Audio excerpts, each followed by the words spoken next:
started. अस्सलाम वालेकुम dear students, उम्मीद है आप सब लोग खैरियत से होंगे। अल्लाह पाक आपको अपने हिफ्ज़ व अमान में रखे। हमने टॉक्सिकोलॉजी स्टार्ट की हुई है और आज हम पढ़ने जा रहे हैं न्यूरोटिक्स।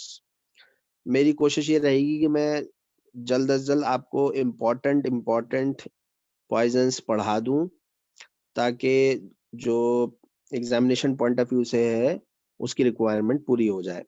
तो आज हम न्यूरोटिक स्टार्ट कर रहे हैं और न्यूरोटिक्स में हम पढ़ेंगे ओपियम और अल्कोहल।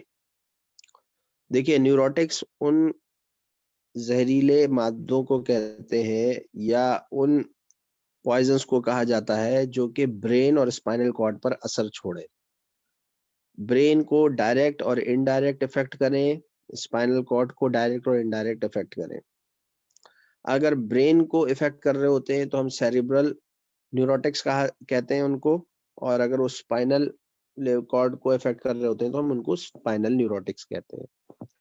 ओपियम जो है बेसिकली वो सेंट्रली एक्टिंग यानी ब्रेन को इफेक्ट करने वाला पॉइजन है।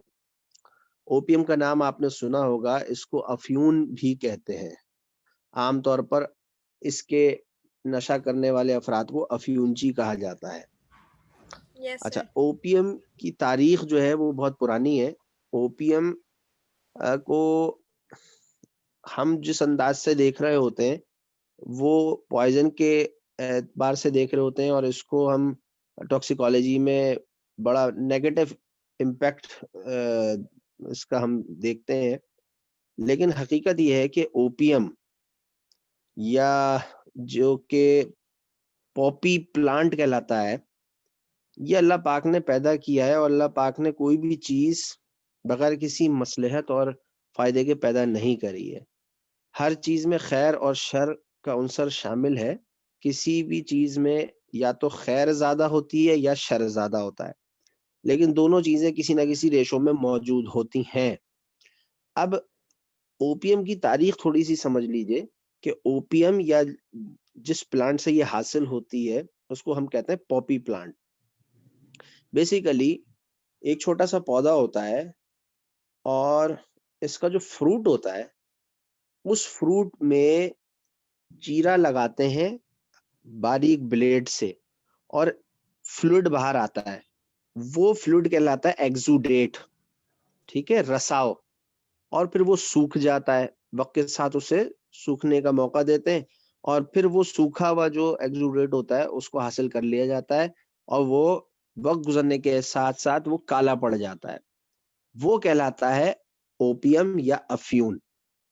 अच्छा, बहुत पहले जब ये प्लांट डिस्कवर हुआ और इंसान ने इसको यूज करना शुरू किया तो it was used as a pain killer, और एक अरसे तक ये प्लांट और इसके प्लांट के मुख्तलिफ पार्ट्स, उनके जोशांदे, उनको पीस कर इस्तेमाल कराया जाता था एज अ पेन किलर। इंसान को अपने दर्द का मदावा ढूंढने के लिए बड़ी तबदो करनी पड़ी है, और आज तक इंसान अपने मुख्तलिफ जिस्म के दर्दों के लिए दवाइयाँ ईजाद करता फिर रहा है, और आसान से आसान और सेफ से सेफ ऑप्शंस ढूंढ रहा है। तो ओपियम की एक हिस्ट्री रही है कि ये पेन किलर बेहतरीन पेन किलर के तौर पे माना जाता था, और एक अरसे तक इसका इस्तेमाल राइज रहा। बाद में जब इसके टॉक्सिक इफेक्ट्स सामने आने लगे, ओवर यूज की सूरत में, गलत तरीके इस्तेमाल की सूरत में, तो फिर इसको बाकायदा पॉइजन के कैटेगरी में शामिल कर दिया गया। But previously it was not declared as poison. Initially ये पॉइजन के तौर पे इसको डिक्लेयर नहीं किया गया था, ठीक है।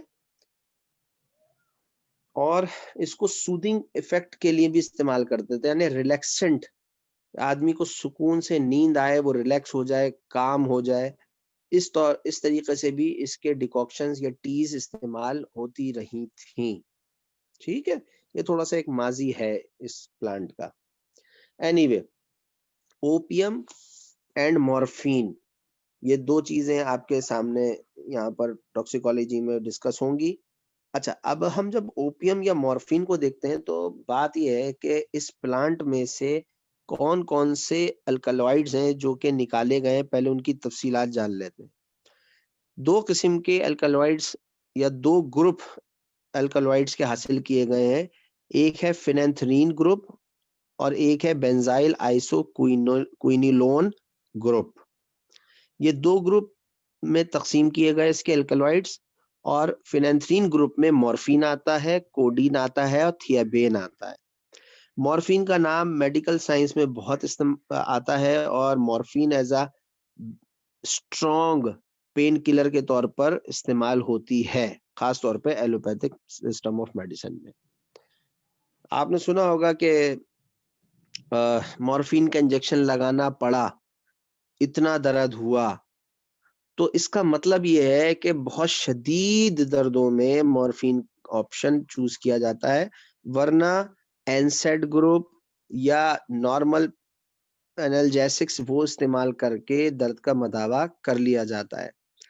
शदीद हालातों में जैसे हड्डी टूट जाए और कंपाउंड फ्रैक्चर हो जाए, ठीक है, इस तरीके के अगर पेन हो रहे हो, इस तरीके की सूरत हाल हो, ट्रैफिक इंजरी हो जाए, रोड ट्रैफिक एक्सीडेंट हो जाए और क्रश इंजरीज हो जाए, ब्लास्ट इंजरीज हो जाए, हाथ पैर आजा जो है टूट चुके हो, कट चुके हो, अलग हो चुके हो, उन कंडीशंस में जितना पेन हो रहा होता है वो एनसेड्स ग्रुप काबू नहीं कर सकते, लिहाजा वहां पर ओपीएम का डेरिवेटिव मॉर्फिन इस्तेमाल किया जाता है। ठीक है, यहाँ तक क्लियर है? Yes sir. अच्छा जी। इसी तरीके से बेंजाइल आइसोक्विनोलोन ग्रुप जो है उसमें पेपावेरिन और नोस्केपिन, जिसको नार्कोटीन भी कहते हैं, ये भी एक अरसे तक इस्तेमाल होता रहा है एज अ पेन किलर, लेकिन अब इस्तेमाल नहीं होता। इसमें से सिर्फ मॉर्फिन, कोडीन और थियाबेन, ये जो फिनेंथ्रीन ग्रुप है, ये इस्तेमाल होते हैं, और इसमें भी सर-ए-फहरिस्त है मॉर्फिन। कोडीन जो है वो शदीद नज़लों में इस्तेमाल होती थी, लेकिन अब इसका भी इस्तेमाल तर्क कर दिया गया है। इसके अलावा नेचुरल डेरिवेटिव्स और भी हैं, जिनमें सर-ए-फहरिस्त है हेरोइन। हेरोइन का आपने नाम सुना होगा, हेरोइन नशा करने वाले लोग, ठीक है? तो हेरोइन जो है वो बेसिकली इसका डेरिवेटिव है, डेरिवेटिव कंपाउंड है। इसके अलावा एपोमॉर्फिन है, ये भी इस्तेमाल होता है, ठीक है? ऑक्सीमॉर्फिन, हाइड्रोमॉर्फिन, ये अब इस्तेमाल नहीं होती चीजें, ठीक? सिंथेटिक डेरिवेटिव में पैथिडीन है, मिथाडोन है, पेंटाजोसिन है, बहुत सारे हैं। ये किसी टाइम पर यूज होते थे, लेकिन अब इस्तेमाल नहीं होते सिंथेटिक डेरिवेटिव्स भी। पैथिडीन का थोड़ा सा इस्तेमाल किसी न किसी हवाले से हो जाता है, लेकिन चॉइस होती है या तो एपोमॉर्फिन या morphine. Okay, morphine as a pain killer और apomorphine as a pen killer as well as emetic, उल्टी लाने के लिए, ठीक है? वो जो हमने जनरल टॉक्सिकोलॉजी में बात करी थी ना कि उल्टी क्रिएट की जाए और सारा फीकल वो वोमिटस जो वो बाहर आए अगर पॉइजनिंग का शुबा है, तो उधर एपोमॉर्फिन कैन बी यूज्ड, लेकिन कोशिश करनी चाहिए कि मैकेनिकल स्टिमुलेशन से उल्टी करा दे या फिर नमक पानी के तेज कंसंट्रेटेड महलूल से उल्टी करा दे। अच्छा जी, यहाँ तक बात क्लियर है? इसकी डेरिवेटिव्स वगैरह की बात समझ में आ गई? Yes sir. Yes sir. अच्छा जी, मूड ऑफ एक्शन क्या है? मूड ऑफ एक्शन, चूंकि ये न्यूरोटिक्स हैं और कैटेगरी इसकी सोमनीफेरस है। सोमनीफेरस का मतलब ये होता है जो नींद लाए, ठीक है? सोमनोलेंस, नींद आवर। अब इसका मूड ऑफ एक्शन जाहिर सी बात है ब्रेन पर ही होना है। अब होता है क्या है कि ब्रेन में सर्टेन केमिकल्स रिलीज होते रहते हैं जिनको हम कहते हैं एंडोर्फिन्स। ये नाम आपने सुना है कहीं फिजियोलॉजी में? एंडोर्फिन्स, एनकेफेलिन्स, कुछ याद आता है? भूल गए? अच्छा जी, एंडोर्फिन्स उन केमिकल्स को कहते हैं जो कि नेचुरल पेन किलर कहलाते हैं। हमारी बॉडी में पेन को कम करने के लिए कुदरत ने भी एक निजाम पैदा किया हुआ है और वो केमिकल्स रिलीज करता है, उसको कहते हैं एंडोर्फिन। ये बताइए, अगर आपके छोटी मोटी चोट लग जाए, ठीक है, राह चलते आप टकरा जाए किसी दीवार से, दरवाजे से, अक्सर ऐसा होता है नहीं होता? या कभी यस सर। छोटी उंगली टकरा जाती है मेज के किनारे से, ये तो अक्सर होता होगा, यस सर, ये तो ठीक बात होता है। है? तो नाच जाते हैं, दर्द होता है, बड़ी तकलीफ में आ जाते हैं, लेकिन क्या फौरी तौर पर आप लोग कोई गोली खाते हैं पेन किलर नो की? सर। नहीं नो सर, थोड़ी देर बाद खुद ही ठीक हो खुद जाता है। ही ठीक हो जाता है। इंसान बर्दाश्त करता है और फिर वो खुद ही ठीक हो जाता है। बेसिकली होता क्या है कि तेजी से ना आपका ब्रेन उस वक्त एक्टिव होता है, ब्रेन के सर्टेन पार्ट्स एक्टिव होते हैं और वो एंडोर्फिन्स रिलीज करते हैं। देखिए पेन है क्या, बेसिकली एहसास है ये। अगर एहसास कम कर दिया जाए तो दर्द नहीं होगा। तमाम पेन किलर्स यही तो काम करती हैं, एक्शन पोटेंशियल को रोक देती हैं। वो जो सोडियम चैनल पोटेशियम चैनल जो गेट्स ओपन होते हैं और एक्शन पोटेंशियल होता है, वही प्रोसेस रोक दिया जाता है। ये पैरासिटामोल भी यही काम करती है, ब्रोफिन भी किसी इसी तरीके से काम करती है। तो अब कुदरत ने केमिकल्स रिलीज करके ये सारा निजाम जो है वो स्टॉप कर देते हैं, तो वो एंडोर्फिन्स कहलाते हैं। It's a good thing and it's a natural gift, ठीक है। वरना तो आप और मैं तो हर दम 24 घंटे में कितनी चोटें, कितने गम, कितनी तकलीफ से हम लोग गुजरते हैं, तो हम तो रोते ही रहे जिंदगी भर। लेकिन कुदरत ने ये एंडोर्फिन्स देकर एक एहसान किया है, एहसान अजीम है। अब ओपियम एंडोर्फिन से कैसे रिलेट है? ओपियम क्या करती है कि इन एंडोर्फिन्स की या तो मिकदार में इजाफा कर देती है या उन रिसेप्टर्स पे जाके चिपक जाती है जहां पर एंडोर्फिन्स अपना काम करते हैं। तो होता क्या है कि ये भी ओपियम भी जो है वो एक पेन किलर के तौर पर काम करना शुरू कर देती है। और ये देखा गया है कि जो शख्स ओपियम खाया हुआ है या नशा करता है उसको दर्द का एहसास नहीं होता। उसके चोट लग जाए, उसको मारो पीटो, काट दो पीट दो, उसको दर्द का एहसास बहुत मिनिमम होता है, बहुत ही मिनिमम होता है। और आपने ऑब्जर्व किया होगा, ये बेचारे जो अफ्यूंची होते हैं तो इंसान ही, भटक गए, लेकिन जब इनको कोई मारता है पीटता है तो ये रोते नहीं है। कभी आपने अफीमची को रोते हुए चीखते हुए देखा है? नहीं सर। टुन पड़े रहते हैं। दरअसल वो एहसास ही खत्म हो गया और एंडोर्फिन्स का लेवल उनके जिस्म में बहुत ज्यादा होता है। तो ज्यादती हर चीज की नुकसानदेह है, ठीक है। तो ये बेहिसी का आलम आ जाता है उनके अंदर और उनको एहसास नहीं होता कि उनको अपने इर्द गिर्द का भी एहसास नहीं होता और अपने जिस्म का भी एहसास नहीं होता, किस हालत में पड़े हुए हैं, क्या हो रहा है, क्या बीमारी लग रही है, क्या इन्फेक्शन लग रहा है, क्या हाइजीन है, किसी चीज का एहसास नहीं होता और वो बेदारी जो है वो खत्म हो जाती है। ठीक, तो ये इसका मूड ऑफ एक्शन इस तरीके से है। ओके, अच्छा। Okay sir. अगर इसके टॉक्सिक लेवल्स अचीव हो गए ब्लड में तो फिर ये डेथ भी कर सकती है। रेस्पिरेटरी सेंटर आपको पता है ब्रेन में मौजूद है, तो वो रेस्पिरेटरी सेंटर को इनहिबिट करना शुरू कर देती है ओपियम और फिर डेथ हो जाती है। वॉमिटिंग सेंटर भी स्टिमुलेट हो जाता है और उल्टियां भी आती हैं। लेकिन बतदरीज ये अमल उल्टी का कम हो जाता है जब आदमी नशा करने लगता है, आदी हो जाता है, रिसेप्टर्स आदी हो जाते हैं। थोड़ी डोज, फिर उससे ज्यादा डोज, फिर उससे ज्यादा डोज, फिर कोई एक दिन ऐसा होता है कि ये बेचारे अफ्यूंची जो है वो मरे हुए पाए जाते हैं। वो दिन, वो लम्हा ऐसा होता है कि जब ये फैटल डोज अचीव कर लेते हैं और उनका जिस्म भी अब बर्दाश्त खत्म कर चुका होता है, ठीक है। तो उनकी डेथ हो जाती है, मर जाते हैं। अच्छा जी, अब साइन एंड सिम्टम्स पर आ जाइए। यहाँ तक बात क्लियर है? Yes sir. अच्छा, साइन एंड सिम्टम्स को दो कैटेगरी में डिवाइड किया गया है, माइल्ड केसेस और सीवियर केसेस। अच्छा, हम अभी बात करेंगे एक्यूट पॉइजनिंग की, कि एक्यूट पॉइजनिंग में भी माइल्ड केसेस या माइल्ड इंटेंसिटी और सीवियर कंडीशंस। माइल्ड इंटेंसिटी में क्या होता है? नंबर 1 फीलिंग आती है यूफोरिया।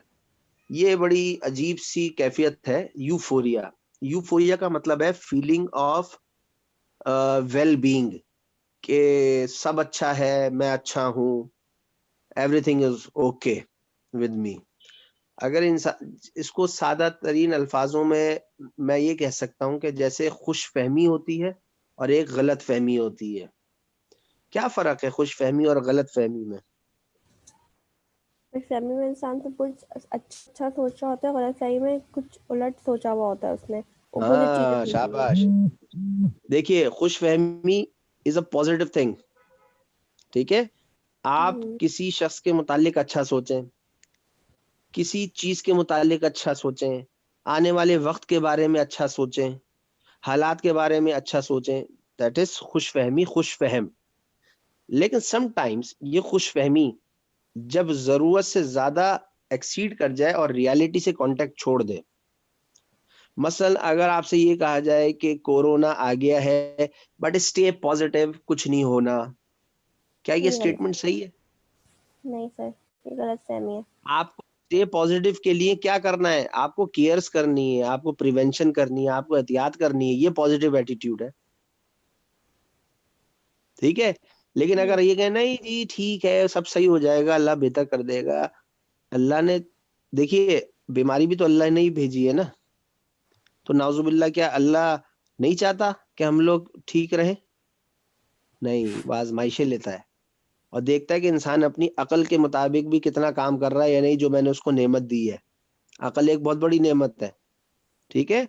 लेकिन उस अकल में अगर जरूरत से ज्यादा ओवर कॉन्फिडेंस हो जाए तो फिर वो चीज कन्वर्ट हो जाती है गलत फहमी में। गलत फहमी का एक पहलू ये है, ठीक है। और ये बड़ी खतरनाक बात है कि कुछ नहीं होना, सब कुछ ठीक है।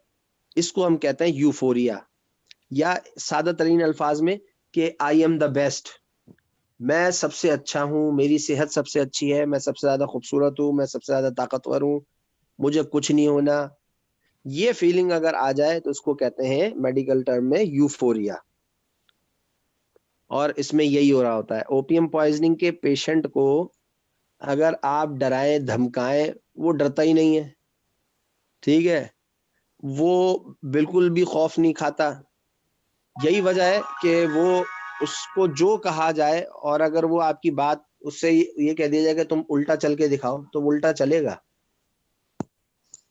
ठीक है। नहीं चलेगा। हर हर काम कर सकता है यूफोरिया की कंडीशन में। ऐसे ही शराबी के साथ भी होता है, जो शराब पीते हैं उनको भी यूफोरिया की फीलिंग डेवलप हो जाती है और फिर वो लोगों से लड़ना शुरू कर देते हैं, अपना पावर दिखाते हैं। फिर लोग कहते हैं ना भाई क्या पी के आए हो, ये जुमला, ठीक है ना। तो वो यूफोरिया की फीलिंग होती है बेसिकली। Next, hallucination. हेलुसिनेशन एक साइकोलॉजिकल डिस्टर्ब्ड कंडीशन है। हेलुसिनेशन का मतलब है perception of false, false perception in the absence of stimuli, यानी कोई चीज मौजूद नहीं है लेकिन दिखाई दे, किसी चीज की आवाज नहीं आ रही लेकिन आवाज आई दे। ये हमारे 5 सेंसेस हैं, स्मेल, टच, ऑल्फैक्शन, ऑडिटरी। तो इन 5 सेंसेस से हमें गलत परसेप्शन शुरू हो जाए, कानों में आवाजें आना शुरू हो जाएं, स्मेल आना शुरू हो जाए, टेस्ट आना शुरू हो जाए, टचिंग शुरू हो जाए और कुछ का कुछ दिखाई देना शुरू हो जाए, तो इस कंडीशन को हम कहते हैं हेलुसिनेशन, ठीक है। तो ओपीएम का पेशेंट हेलुसिनेट करता है। इसकी 4-5 टाइप्स हैं हेलुसिनेशन की। ऑडिटरी, कानों में आवाजें आना, ऑल्फैक्शन, स्मेल को कहते हैं, गलत खुशबू आना। देखिए अक्सर जो बेचारे लिवर के पेशेंट होते हैं, जिनका एंड स्टेज चल रहा होता है, लिवर फेलियर की तरफ जा रहे होते हैं, अस्पताल में एडमिट होते हैं, अगर देखने का इत्तेफाक हो तो उनको हेलुसिनेशन शुरू हो जाती हैं। उनको ऑल्फैक्शन भी हो जाती, ऑल्फैक्टरी हेलुसिनेशन भी हो जाती हैं और विजुअल हेलुसिनेशन भी। वो कहते हैं देखो ये आ गया, ये आ गया, देखो ये मिलने आया है, फला मिलने आया है। लोग ये समझ रहे होते हैं कि मौत का फरिश्ता दिख रहा है उसे, ठीक है। ये थोड़ा सा समझने की जरूरत है कि हेलुसिनेशन एक कंडीशन है, साइकोलॉजिकल कंडीशन है। यहाँ तक बात क्लियर है? Yes sir.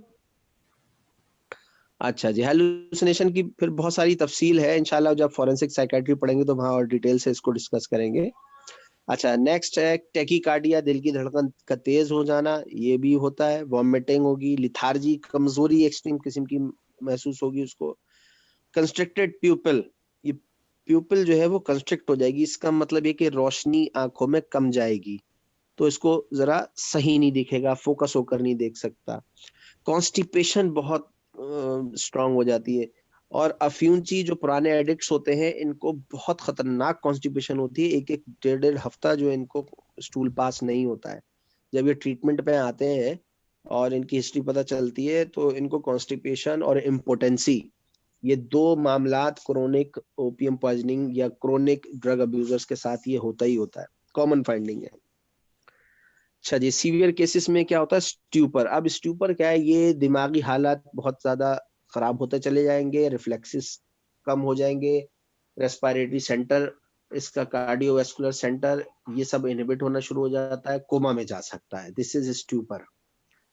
फिर रिलैक्सेशन ऑफ मसल्स, यानी वही, और इसमें खास तौर पे मायोक्लोनिक जर्क्स, कन्वल्जन्स, झटके लगना शुरू हो सकते हैं, और रिफ्लेक्सेस खत्म हो जाएंगे, बीपी लो हो जाएगा, पल्स बहुत बारीक हो जाएगी, बिल्कुल बारीक, यानी मरने के बराबर हो जाएगी, कोल्ड क्लैमी स्किन हो जाएगी, ठंडे पसीने आएंगे, जिल्द बिल्कुल जो है वो पेल हो जाएगी, रेस्पिरेटरी डिप्रेशन आ सकता है। अच्छा, इसमें खास तौर पे एक पैटर्न होता है जब ये हैवीली इंटॉक्सिकेटेड हो जाता है, काइन स्ट्रोक ब्रीथिंग, सांसें उखड़ना शुरू हो जाती हैं, सांस जो है तेज चलती है, फिर स्लो हो जाती है, और फिर ऐसी स्लो होती है कि लगता है कि बंदा मर गया, लेकिन आफ्टर 10 to 15 सेकंड्स ये दोबारा जो है वो तेज होना शुरू हो जाती हैं। तो ये बार बार ये साइकिल चलती है। अब आप सोचिए कि कितनी एग्जॉस्टिव रेस्पिरेशन होगी, कितना पेन हो रहा होगा, और बड़ी कैफियत इसकी खराब होती है, बड़े पेनफुल कंडीशन से गुजर रहा होता है जब काइन स्ट्रोक ब्रीथिंग होती है। और इस कंडीशन में बंदे को होश भी नहीं होता, ये कोमा के करीब जा चुका होता है। किसी को अगर सर की चोट लग जाए तब भी ये काइन स्ट्रोक ब्रीथिंग देखने में आती है, अल्कोहल पॉइजनिंग में देखने में आती है, ओपियम पॉइजनिंग में देखने में आती है, और स्ट्रोक के पेशेंट जो है उनमें देखने में आती है। इसके अलावा साइनोसिस, चूंकि ऑक्सीजन की कमी हो रही होती है तो हाथ पैर जो है नीले पड़ना शुरू हो जाते हैं। पिन पॉइंट पीपल, ये बड़ी अहम बात है। पिन पॉइंट पीपल यानी पीपल जो है बिल्कुल सुकड़ जाएगा। तो इसकी आंखें जब देखेंगे, और खास तौर पे जब लाइट मारते हैं, तो ये लाइट की वजह से भी और ज्यादा कंस्ट्रक्ट हो जाती हैं। लेकिन लाइट अगर ना मारे तो पहले से ही इतनी ज्यादा कंस्ट्रक्ट हुई भी होती है कि रोशनी बहुत कम जा रही होती है, दिखाया भी सही नहीं दे रहा होता। इसको हम कहते हैं pin point प्यूपिल। Pin point pupil is the main feature of heavy intoxication of opium, and ultimately death हो जाती है due to respiratory failure। ये अलामतें समझ में आई माइल्ड और सीवियर केसेस की? Yes sir. चलें, वेरी नाइस। अच्छा जी, डायग्नोसिस, चूंकि इतनी सारी क्लियर कट इसकी अलामतें हैं, उससे पता चल सकता है, लेकिन फिर भी चंद टेस्ट हैं। मसलन मॉर्फिन जो है, it gives blue color with ferric chloride and yellow to orange red color with strong nitric acid depending upon the quantity of morphine present in the sample। से फॉर एग्जांपल उसका blood sample ले लिया, अब blood sample लेकर उसकी testing करें, अगर इस तरीके से कलर चेंज आता है फेरिक क्लोराइड से और क्या नाम है नाइट्रिक एसिड से, तो फिर डायग्नोसिस हो जाती है। इसके अलावा मार्क्वीज टेस्ट भी होता है, ये भी अच्छा टेस्ट है। सल्फ्यूरिक एसिड और फॉर्मलिन, ये जो चीजें ऐड करते हैं, और जो सस्पेक्टेड फ्लूइड है, यानी यूरिन भी लिया जा सकता है, फीकल मटेरियल भी हो सकता है, वोमिटस भी हो सकता है।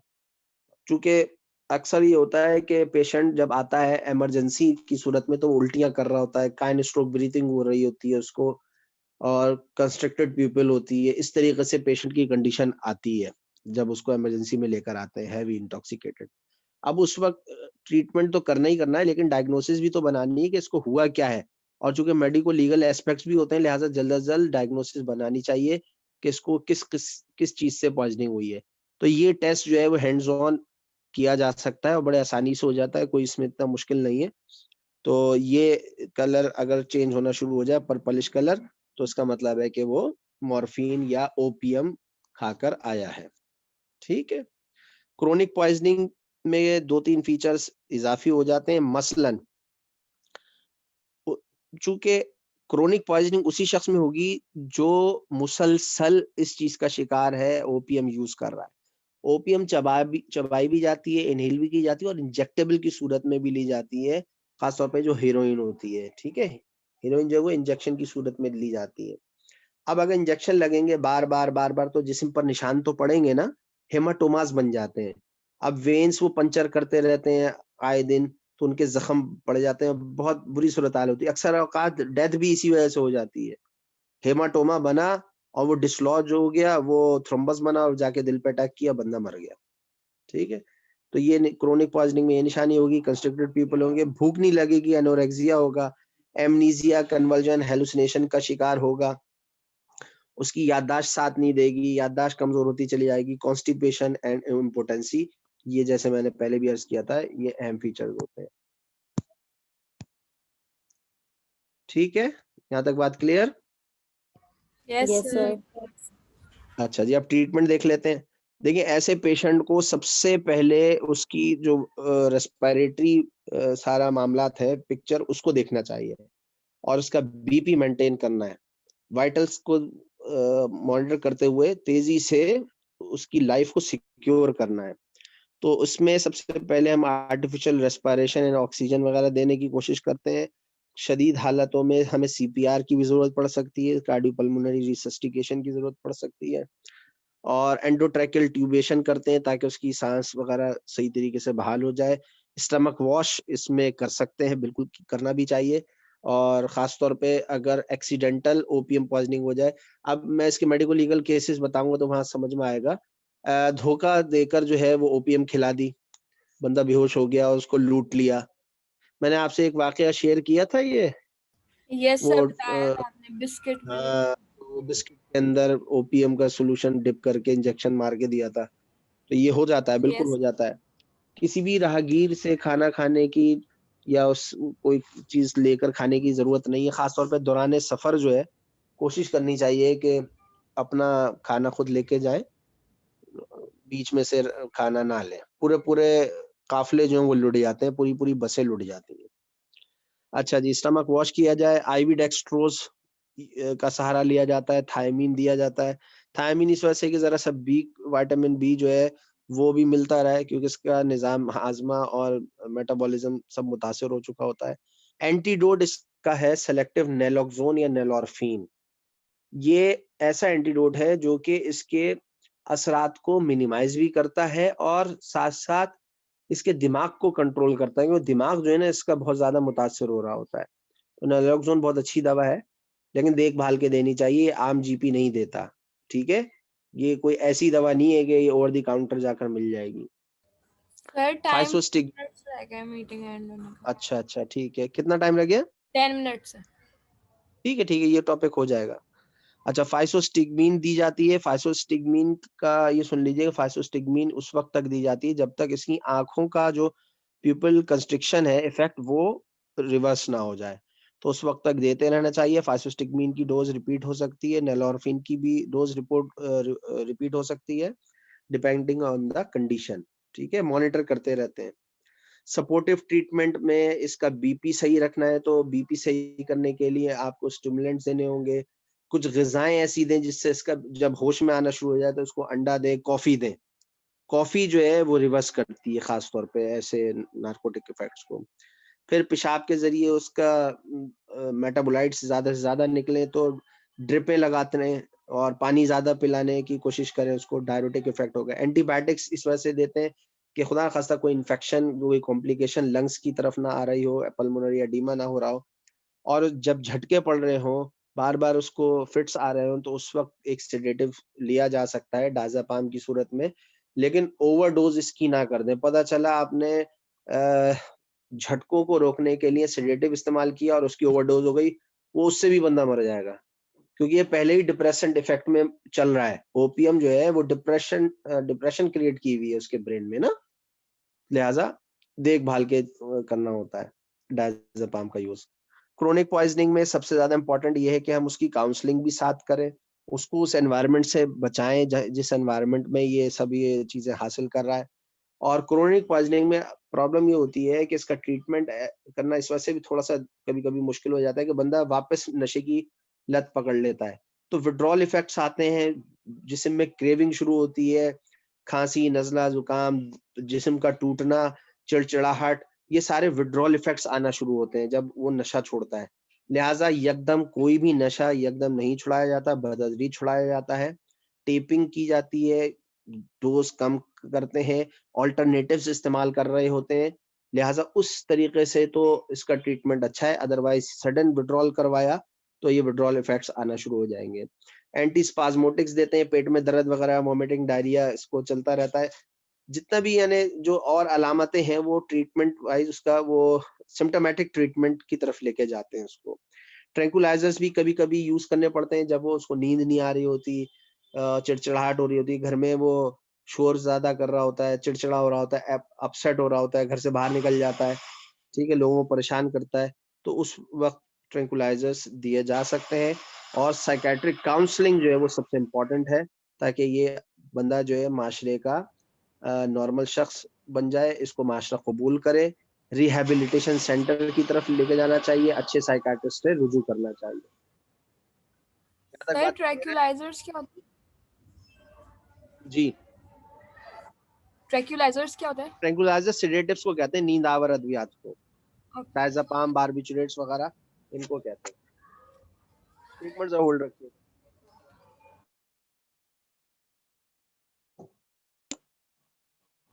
Yes sir. अच्छा, एब्स्टिनेंस सिंड्रोम, ये एब्स्टिनेंस सिंड्रोम मैंने आपको ये जो अभी एक्सप्लेन किया था, विड्रॉल सिम्टम्स उसी को कहते हैं। ये तमाम उसी की अलामतें हैं, पसीना आना, lacrimation, rhinorrhoea, yawing, dilated people's, ये तमाम वही चीज़ है। ठीक है, इसको जरा सा सेल्फ स्टडी कर लीजिएगा। और फेटल डोज और फेटल पीरियड को जरा सा देख लें। फेटल डोज जो है इसकी 200 मिलीग्राम मॉर्फिन की है, 2 ग्राम ओपीएम की है, और बच्चों में तो हादसाती तौर पर जो हो जाती है वो 1 से 3 कतरे भी बहुत फेटल हैं। फेटल पीरियड जो है 45 मिनट है, और एवरेज जो है वो 9 से 12 घंटे है। ठीक है, और कुछ कंडीशंस में 1 से 2 दिन तक भी कहानी जा सकती है। It depends upon the initial condition. अगर वो पहले से ही बीमार था और जल्दी मरेगा, ठीक है, और एक्सट्रीम एज है, बच्चा है, बूढ़ा है, तो भी जल्दी मरने के चांसेस है। इसकी चंद डिफरेंशियल डायग्नोसिस हैं, क्योंकि चंद अलामतें और कंडीशन से भी मिलती हैं, जैसे कि इंट्राक्रैनियल लीजन, इसमें मैंने बताया कि काइनेस्ट्रोक ब्रीथिंग होती है, तो इसमें डिफरेंशियल डायग्नोसिस सीधा सीधा सीटी स्कैन ब्रेन का और स्कल का कर लेते हैं, उससे पता चल जाता है।